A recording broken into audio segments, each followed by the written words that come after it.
All right, so on the topic of suppressors, which suppressor to get? Which one do I need? How many do I need? When it really boils down to it, in my opinion, after purchasing, I've got probably 10, 12 suppressors now. When it really boils down to it, three suppressors, a 22 caliber suppressor, which I would highly recommend, the B&T Tiger 22, a 9 mil, rated suppressor that is also capable of shooting 5.56, 308. My number one choice for kind of a do-it-all suppressor would be the YHM R45. You can also put it on a pistol. I've had a really like that can. It's not the quietest can, but it really does do it all well. And for 9mm, which is what I typically use it on, it sounds amazing with subs. I don't think you can really get a whole lot better.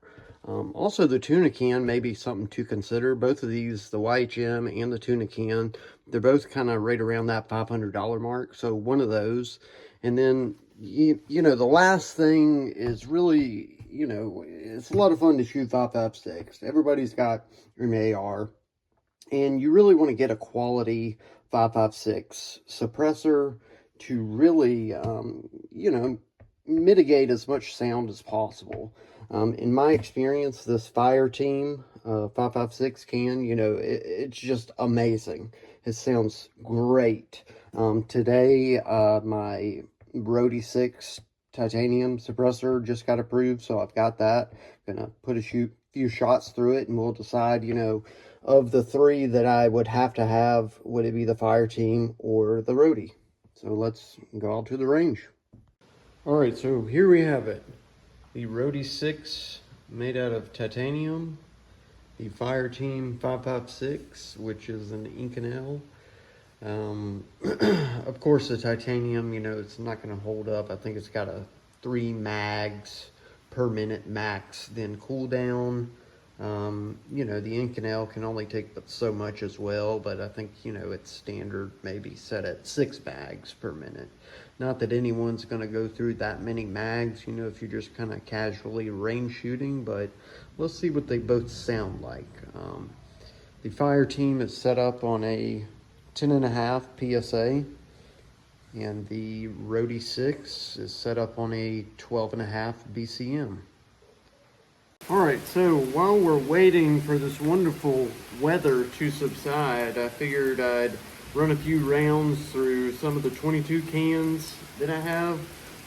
As stated, my absolute favorite, best performing can, in my opinion, a must-have for 22 caliber is the B&T 22. Alright, so I've got the Rhodie 1522 pistol here. We're going to run a few rounds through it. No ears. And then I've also got the echocore Topo 22 can on a TX22 that will run a few through. In my opinion, that one's a close second place. Alright, B&T Tiger.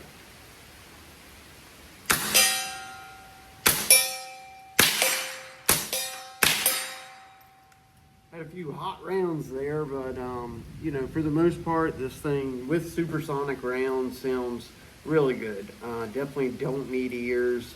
All in all, it's just a great performing can on pistols, bolt action, semi-auto. Love the Tiger 22. All right, so let's switch over.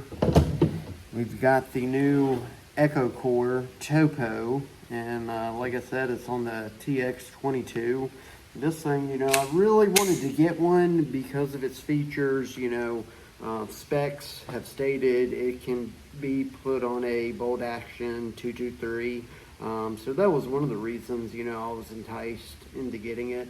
I haven't thrown it on a bolt action 223 yet, but plan to do so in the future. All right, let's see how this guy sounds.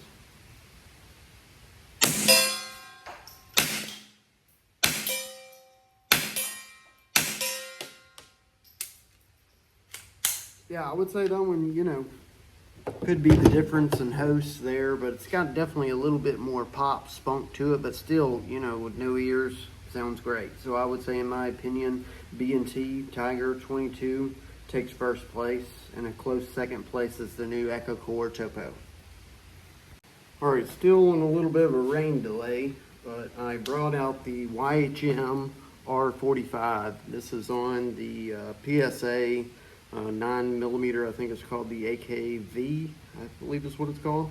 But anyway, you know, this YHM R45, you could put it on 5.56, put it on 308.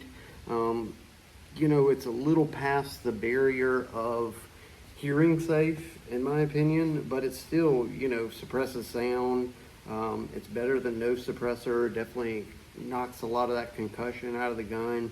You know, I still like it. You know, I've used it on 308. It's capable of using on other platforms, but where it really shines is on, you know, subsonic 9mm. You know, and that's the reason, as for a do-it-all can, you know, in the $500 price range, you know, definitely want to have the B&T 22, and I'm putting the R45, you know, on my top 3 gotta have list as well. So let's run a few subsonic 9mm through this, and it sounds, you know, really, really good. All right, here we go.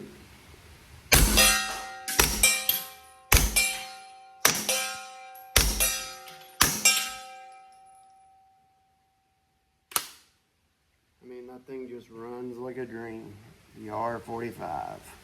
All right, so the rain has finally passed. We're down at the range.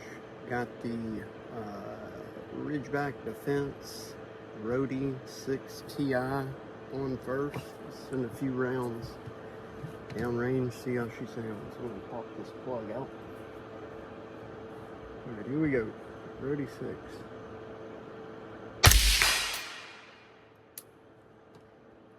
Definitely hearing safe. Let's put one into the berm here.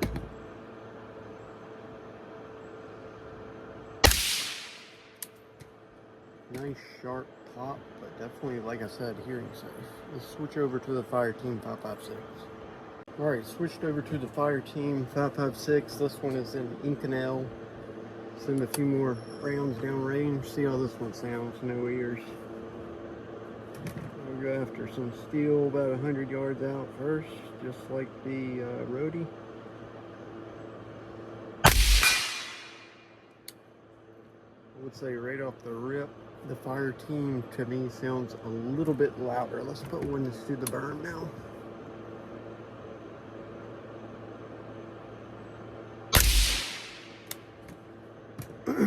Both, you know, still hearing safe, but I would say the Fireteam 556 has more of a harsher tone, you know, if any, but both, still both cans really, really good. Alright, so I think I'm going to crown the Rhodie 6 champion. So far it just sounds better to me. So if you're going to spend $800-900, I think the Rhodie's